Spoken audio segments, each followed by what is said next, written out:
Hey, what's good? I'm Opo the Boat.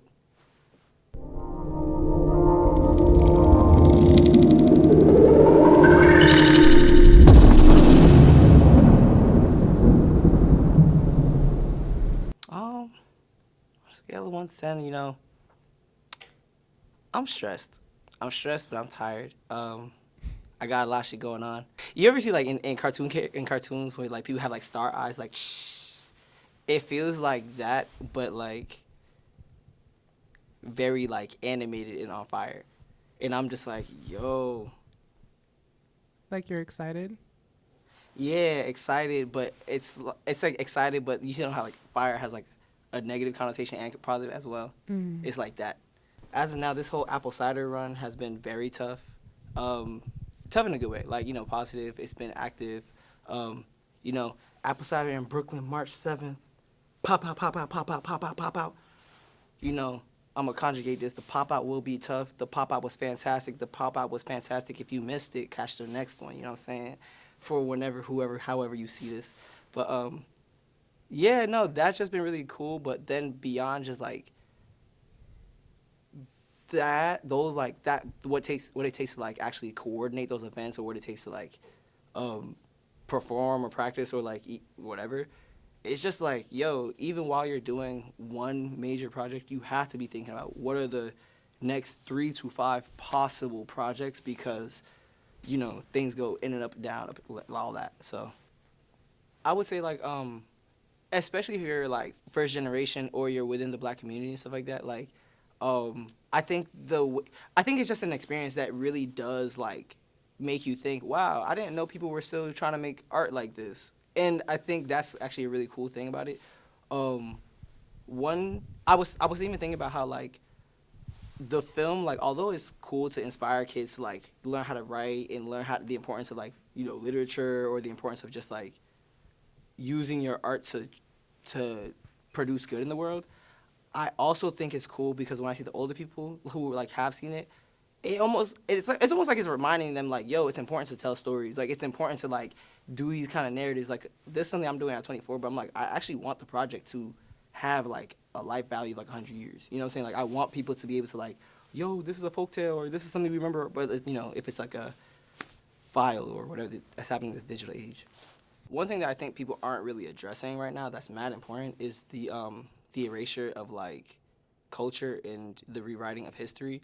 And it's mad important to me. Like I've grown up loving history just in terms of like as a concept and what it is. But I think that it's important that we kind of just recall like the beauty of our past, and appreciate the work that people do. Like people work all their lives, right? Like let's say someone's working. A matter of fact, matter of fact, I want this is a great time to pop out a chest from apple cider.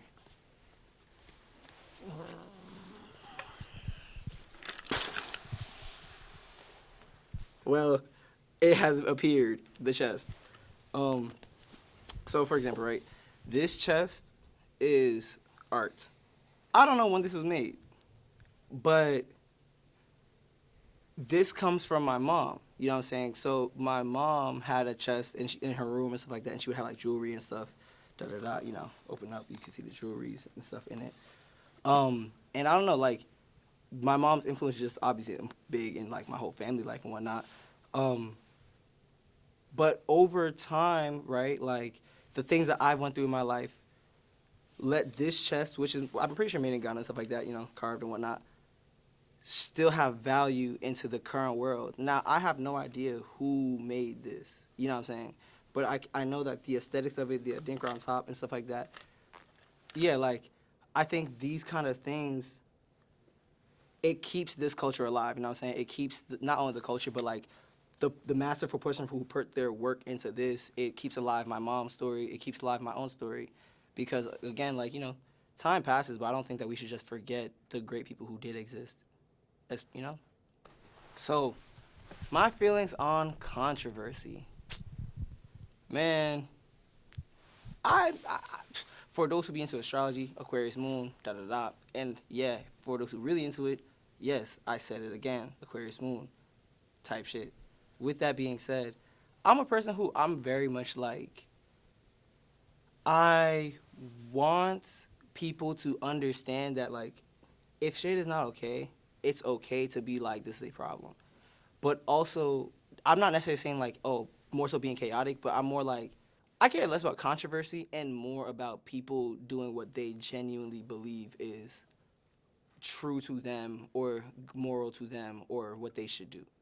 That being said, I think a lot of people don't. Like I think a lot of people end up doing like what they think the majority of people are doing or the majority of people are expecting you to do, and then in that form they kind of like are going with the flow, i.e. not being controversial.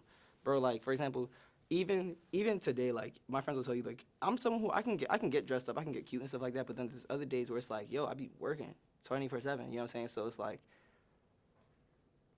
controversial is kind of a spectrum, but it's like there's little things like, bro, I don't care how I look on camera, and I'll come out here and still and tell you that like I don't care, but I'll still do cool ass shit. You know what I'm saying?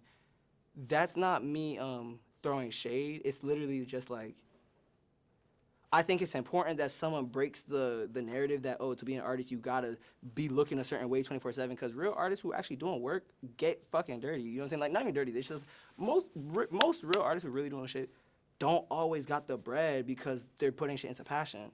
So yeah, call it controversial, call it not, but it's like that's a truth. You know what I'm saying? So that's just an example. But like I also do think that when it comes to controversy, like that's what makes people even care. And that's also kind of why I'm like, yeah, no, stick to your truth, because it's not I don't think you should just do controversy in order to get attention. That's how you just become a clout chaser. You know what I'm saying? That's how people just start or following you for the wrong reasons. There's a difference between like being a clout chaser and chasing controversy for the sake of like getting attention and traction, and then like sticking in your truth. And but the thing is like when you stay in your truth, you're ultimately going to attract people who are, you know, gonna question you, say it's different, hate on you, da da da. And it's up to you to stand 10 toes and figure out like what's the balance between staying on your path, but also making sure that you are considerate and just aware of the space around you, because you don't want to attract problems. You want to have control of the controversy ultimately. So sound water, like the pillars and vague terms, and even just the way in which like I'm talking about controversy and stuff like that, they all kind of build on top of each other. And for those who don't know, this is like essentially a dramatic version of the symbol for vague terms. You have the air, earth, fire, water, right? And the center point, which is i.e. like reality, truth, God, blah, blah, blah, blah, all that shit. No disrespect to everybody else, like you know what I'm saying. But with that, right, this is all not like obviously the art is cool, but like with all my art, there's a level of practicality to it. You know what I'm saying? Like fundamentally, I'm a writer and a visionary, and that really does impact just the way in which I'm approaching this whole game. When we're using these pillars and this phrase, sound, water, and vague terms, period, we're really trying to shape and rewrite the way in which we are perceiving our own realities, type thing. One thing I think about a lot is like the way in which we understand economy and flow. There's a difference between what we call a career, a path, and like a service. And I talk about it more on the Substack, so that's dropping soon, but check it out. So I'm not gonna go into it fully, but I will say that like we have to understand the distinction between those things, because that's important. Like what you do as a career is one thing. It's like cool, you do that to get money. You do that to like pay the bills, da da da, and honestly make it in this world economy. But that's different from like what I do as a service. You know what I'm saying? Like as a service, I know that just in my life path, I continuously am like, yo, I'm trying to use what I'm doing to help people. You know what I'm saying? I would say it's activism just because I don't have better words for it. But I also wouldn't let that really be a question to anybody else, because who are these other people going to tell me about what I do in my life? The higher destiny that you walk in your life, and you're everlasting growing through that.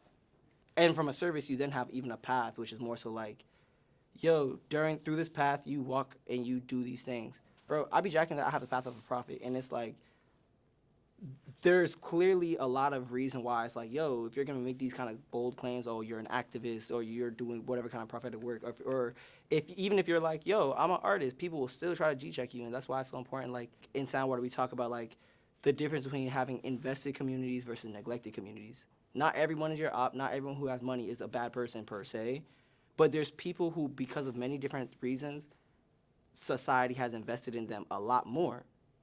On the other hand, there's people in society who society has neglected. You know what I'm saying? For whatever reason, whatever kind of intersections they got, they're more neglected in resources.